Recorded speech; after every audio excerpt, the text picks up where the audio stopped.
देवादिदेव महावीर भगवान की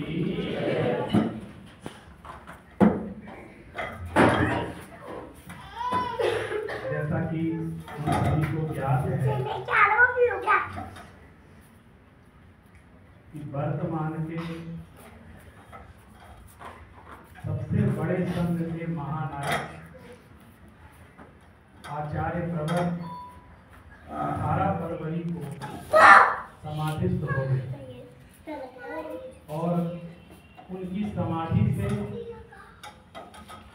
उनका तो लोकोत्तर कल्याण हुआ ही, लेकिन हम जो उनके अनुयायी हैं, भक्त हैं, हमारा बहुत बड़ा घाटा है। हम तो अपने घाटे का शोक मनाएं। भाई हमने जो चीज खोई है उसको हम कैसे कहें?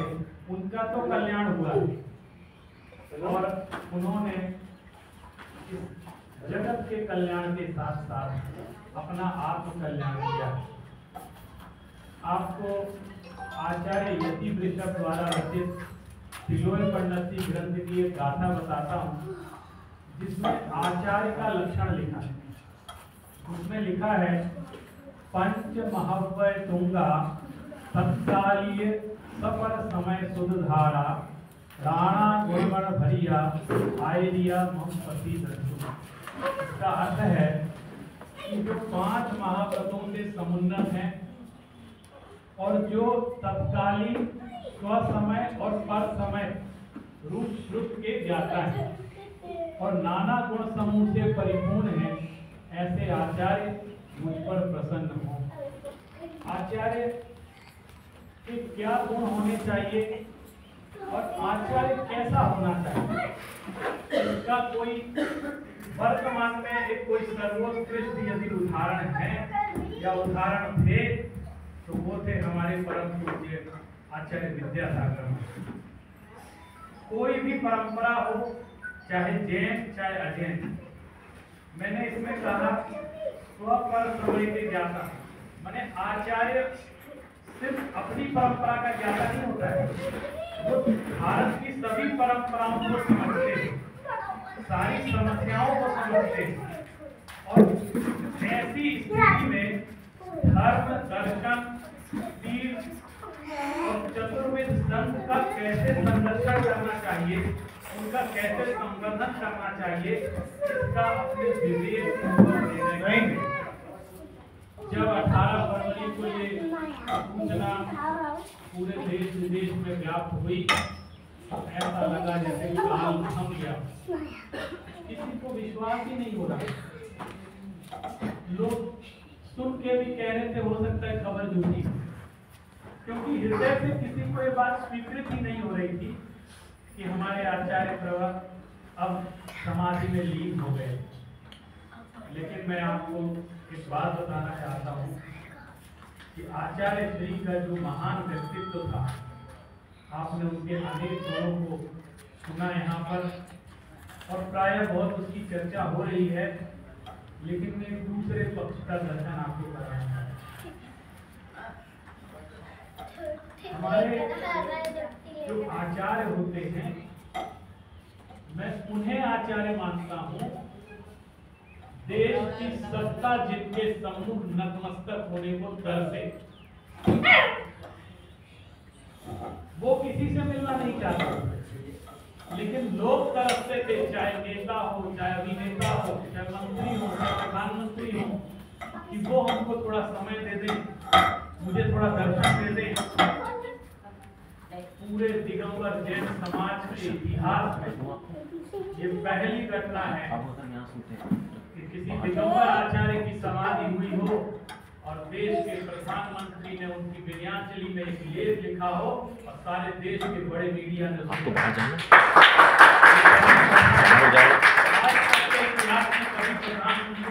किसी के बारे में लेख नहीं लिखा करते। आप देखिए सत्ता को भी निर्देशित करता है, अपने धर्म के प्रति, अपनी संस्कृति के प्रति। मैं बाहर कर दूंगा आपको। अभी कल्पना जी ने कहा, ठीक है, शिक्षा अगर वहां में माने सबसे बड़ी चीज जो नई शिक्षा नीति का निर्धारण हुआ, तो ये भी एक गौरव की बात थी कि उसमें सलाहकार समिति में एक दिगंबर आचार्य को रखा गया, उनसे सलाह ली गई कि हमें शिक्षा का कैसे आगे मार्गदर्शन करना, इस भारत में शिक्षा कैसे आगे बढ़ेगी। चतुर्वेद चारों तरफ से आप देखें तो विविध गुणों के धनी थे आचार्य। सिर्फ साहित्य की बात करें तो ऐसा विशाल साहित्य, ऐसा ज्ञान का भंडार वो हमको देकर के गए हैं कि पूरे भारत में उनके साहित्य के आधार पर 100 से अधिक पीएचडी हुए। आप यहाँ देख रहे हैं, यहाँ मूक माटी महाकाव्य उनका रखा हुआ है। मैंने इस ग्रंथ का स्वाध्याय किया और मैं आपसे ये कहना चाहता हूं कि आज तक यदि आपने ये ग्रंथ नहीं पढ़ा है तो उनकी विनयाञ्जलि के अवसर पर उनकी स्मृति स्वरूप इस ग्रंथ को एक बार अवश्य। हिंदी के महाकवि के रूप में आप प्रतिष्ठित हैं। संस्कृत भाषा में देखें तो उन्होंने अनेक शतकों की रचना की, समण सुत्तम का अनुवाद किया, अनेक ग्रंथों का प्रणयन किया और शताधिक साहित्य उनका आज उपलब्ध है जो जैन दर्शन के क्षेत्र में एक प्रतिमान रखता है, उदाहरण रखता है।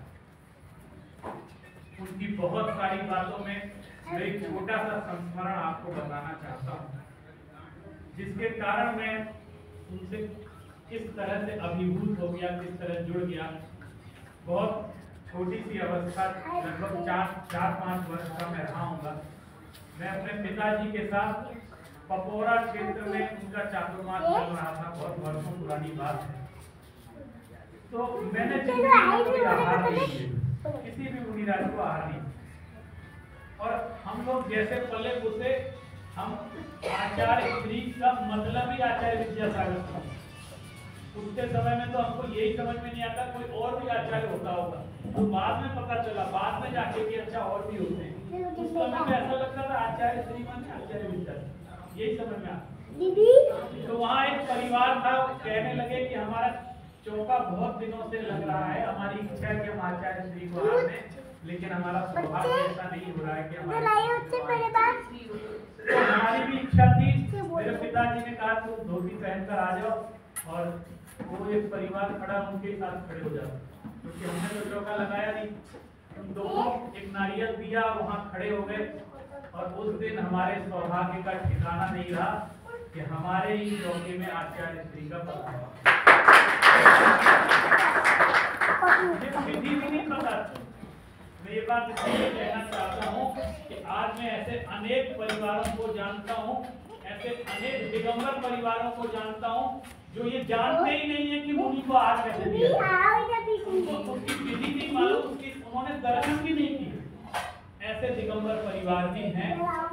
आप उस सौभाग्य को, उस दुर्भाग्य को कैसे व्याख्यायित करेंगे कि इस सदी में, इस पंचम काल में, ऐसे समय में जब ऐसे महान आचार्य हमारे जीवन में, हमारे युग में प्रतिष्ठित हैं और हमने उनका दर्शन करने का भी सौभाग्य पाया।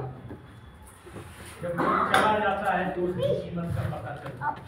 जब मैंने आचार्य श्री का पढ़गान किया तो लोगों ने सिखाया कि अत्रो बोला जाता है, तो बोला जाता है, तो नहीं बनता था। तो मैंने कहा अब तो मेरे मुंह से जैसा निकला तो कई लोग टोकने लगे, उन्होंने कहा नहीं ऐसे नहीं बोलना, ऐसे नहीं बोलना। तो मुझे ध्यान है आचार्य श्री ने उन्हें चुप करा दिया, इसको बोलने। अब पढ़गान हुआ, उसके बाद आचार्य श्री ने कहा कि वो गलत नहीं बोल रहा था, वो प्राकृत में बोल रहा था। आचार्य श्री का ये आशीर्वाद मैं मानता हूँ कि उस समय इस वात्सल्य से उन्होंने मैं आज भाषा के क्षेत्र में ही काम कर रहा हूँ। आशीर्वाद कहाँ से प्रारंभ होता है आप कल्पना नहीं कर सकते। गुरु कृपा के बिना कुछ होता ही नहीं है दुनिया। जिसका कोई गुरु नहीं उसका जीवन शुरू नहीं। तो जीवन में जब उन्होंने आहारचर्या हो रही थी, मैं उनको आहार दे रहा था, तो उन्होंने अपनी अंजलि को पीछे कर दिया।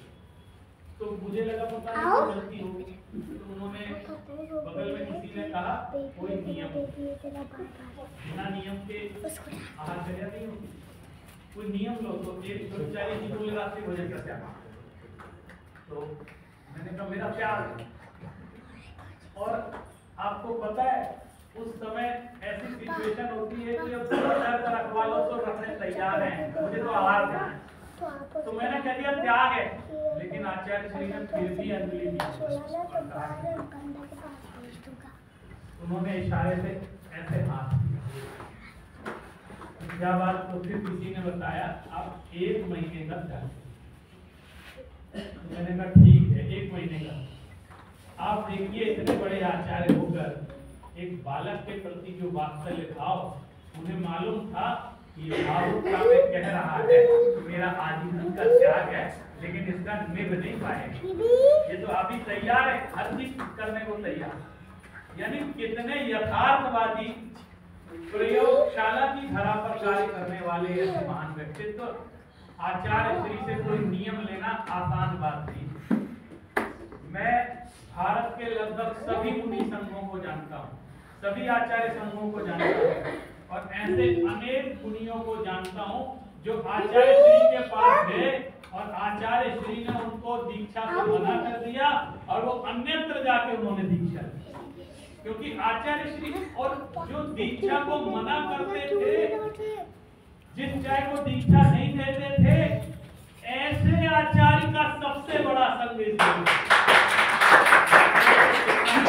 चयन करके अनेक क्षुल्लक, अनेक एलक अभी भी हैं जो तरसते रहे वर्षों से उनसे निवेदन, मुझे मुनि दीक्षा नहीं, ऋषियों से नहीं, बिना परीक्षा किसी को मुनि दीक्षा नहीं दी। तो ऐसा अद्भुत संघ इस देश में विद्यमान है, ऐसे अनुशासन प्रिय आचार्य। मैं बड़े अफसोस के साथ, आप सभी महसूस करते होंगे, एक बड़ी विपदा से पूरा दिगंबर जैन समाज गुजर रहा है। सबसे पहले आचार्य विद्यानंद जी का स्तंभ श्रवण संघ, फिर उसके बाद अभी देखा आपने भट्टारक जी का वियोग हो गया जो स्तंभ थे दिगंबर का। जयपुर से डॉक्टर हुकुमचंद भारी जी का वियोग हो गया जो स्तंभ थे जयपुर।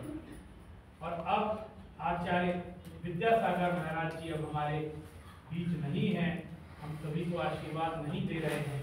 आप सोचिए ये सारे स्तंभ इस समय दिगंबर परंपरा के धीरे धीरे, कोई सानी नहीं है, कोई दिखाई नहीं दे रहा है कि किसके आश्रय से दिगंबर परंपरा आगे बढ़ेगी। लेकिन आचार्य श्री ऐसी फौज खड़ी करके गए हैं कि वो पूरे स्तंभ का काम करेगी और हमारी श्रवण संस्कृति और जैन संस्कृति का सूर्य चमकता है।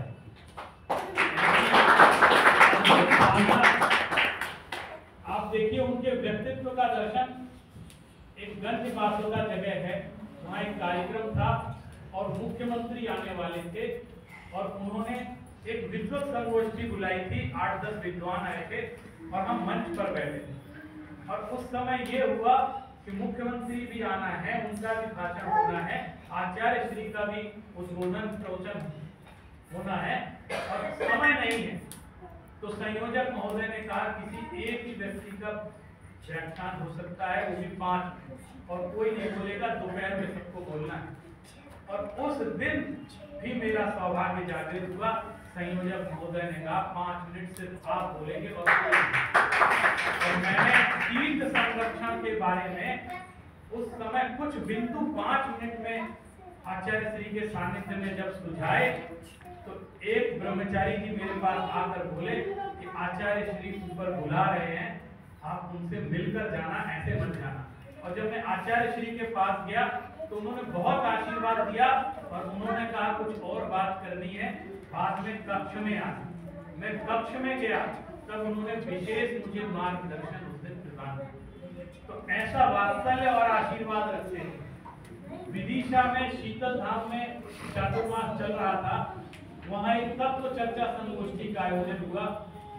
आपको बताऊं, मैं कल्पना करता था हमेशा कि भगवान महावीर का समूह शरण कैसा होता।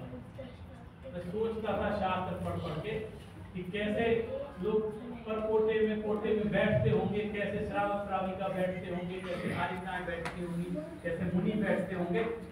शास्त्रों में पढ़ कर कल्पनाएं करते थे। वहाँ का अद्भुत नियम, एक हॉल में आचार्य श्री सुबह 4 बजे सबको बुलाए, प्रातः काल 4 बजे। हम लोग जो गए थे उसमें हॉल में किसी की एंट्री नहीं थी, सिर्फ संघ मौजूद था और विद्वानों को बिठाने का, और हम लोगों को कोई भाषण नहीं देना। ये था कि चर्चा समाधान होगा, आपकी कोई तत्व संबंधी जिज्ञासा हो उसका समाधान आचार्य श्री। मैं बहुत सारी लिस्ट बनाकर ले गया कि आचार्य श्री से मैं ये प्रश्न पूछूंगा वहां, तो मुझे कई शंकाएं समाधान चाहिए। और आपको आश्चर्य होगा, वो 4 बजे जब मैंने समूह शरण देखा, आचार्य श्री विराजमान हैं, चारों तरफ मुनिराज विराजमान हैं, इधर आरिकाएं विराजमान हैं, इधर ब्रह्मचारीगण हैं, विद्वान बैठे हैं। मैं सारी शंकाएं उनके दर्शन करते ही भूली। मैंने एक भी जिज्ञासा उनके सामने नहीं रखी। क्या पूछना है? जिनका जीवन, जिनका संयम, जिनका आचरण स्वयं प्रवचन स्वरूप है, वो कुछ ना कहें तो भी प्रवचन होते हैं। लोग उनके जीवन से ही सब कुछ सीख लेते हैं। तो क्या शंका करें? मैंने ये इतने ज्यादा अभिभूत हो गए। उस समय मैंने देखा भगवान महावीर के समय भी ऐसे ही समूह शरण लगता होगा, ऐसे ही आचार्य प्रवर महावीर की तीर्थंकर भी विराजमान होते होंगे। तो ये सब मेरे बहुत सारे अनुभव हैं। मैं सारे अनुभव सुनाऊंगा तो बहुत समय हो जाएगा, लेकिन मैं उनका एक छंद आपको बताना चाहता हूँ। अभी हिंदी साहित्य की चर्चा हो रही थी। आचार्य श्री ने जापानी विधा में हाइकू लिखा जाता है, और उस हाइकू के आधार पर उन्होंने 500 से अधिक रचनाएं लिखी। एक बार अनायास ही मैं इंटरनेट पर चेक कर रहा था, तो मैंने देखा इतने सारे हाइकू, वो भी आचार्य श्री के द्वारा प्रणीत। और मैं 1-2 हाइकू आपको उनका बताता हूँ, आप खुद जाके सर्च करके पढ़ना शुरू कर देंगे। हाइकू के अंदर कितना अधिक आध्यात्मिक सौंदर्य है आपको बताता हूँ। आपने देहाती शब्द सुना हो? देहाती किसको कहते हैं? जो गांव वाला है, यानी कई बार जो अनपढ़ है उसे बोलते हैं देहाती है, या गांव वाला देहाती है। लेकिन देहाती शब्द की इतनी अच्छी अभिव्यंजना आप आचार्य श्री के शब्दों में सुने। वो कहते हैं संदेह होगा, देह है तो देहाती, देह है तो देहाती, विदेह हो जा। देह है तो देहाती, माने जो देह को अपना मानता है वो देहाती है, गांव का व्यक्ति देहाती नहीं। अब देखो, देहाती शब्द का ऐसा अर्थ शायद ही किसी ने आज तक किया हो। और वो कहते हैं गे चिपके, गे समझते हैं ना, जो ज्ञान का गे होता है, गे चिपके, ज्ञान चिपकता तो स्मृति हो जाए। गे चिपकने से क्या होता है? ऐसे ऐसे अद्भुत, आप समझिए इतना सा छंद है, माने 2 लाइन की बात होती है और बात इतनी गहरी कह दी जाती है। और जिसने अपनी साधना में, अपनी आत्मानुभूति में इतनी गहराइयां प्राप्त की है, उन्हीं के मुखार विंद से, उनकी लेखनी से ऐसे शब्द निकला करते हैं। कोई साधारण व्यक्ति इस तरह की रचना नहीं कर सकता। एक तो और बताता हूँ, हम लोग प्रकाश का, वो कहने लगे निजी प्रकाश, निज प्रकाश।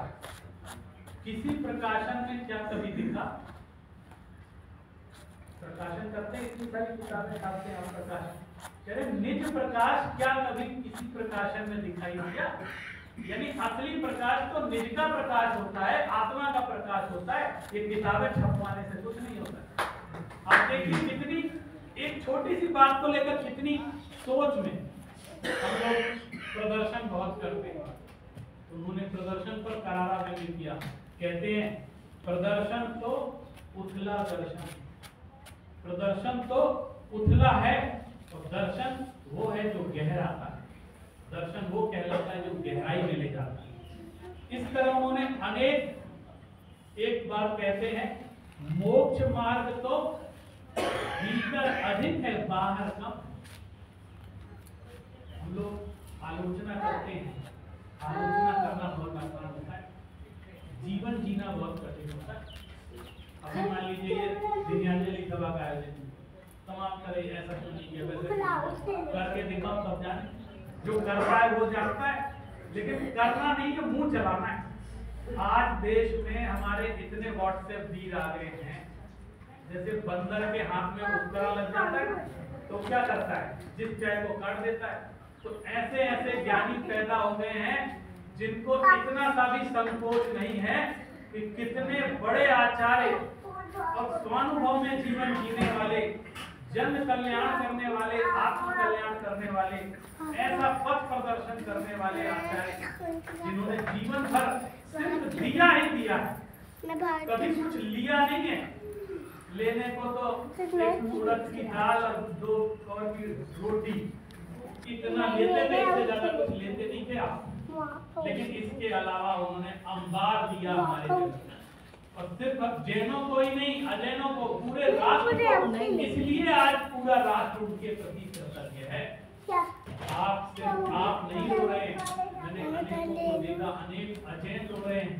जिस जगह से निकल जाते थे, अजैन कहते थे धरती का देवता जा रहा है, दिगंबर मुनि जा रहा है, दिगंबर आचार्य जा रहा है, सबके सिर अपने आप नतमस्तक हो जाते थे। ऐसे दिगंबर जैन परंपरा की गौरव गाथा को दिग दिगंत तक पहुंचाने वाले आचार्य आज हमारे बीच में नहीं। हमको इस चीज का बहुत गहराई से अनुभव करना है, और हमको इस बात पर भी विचार करना है कि हम उनके प्रति भक्ति करें, विवेक का भी ध्यान रखें। किसी ने कहा आचार्य श्री चांद में दिखाई दे रहे, दिख भी रहे होंगे। कुछ लोगों ने एडिट करके फोटो डाल दी, क्यों दिख रहे हैं। मैं आपको एक संस्मरण सुनाता हूँ। लाडनू में 13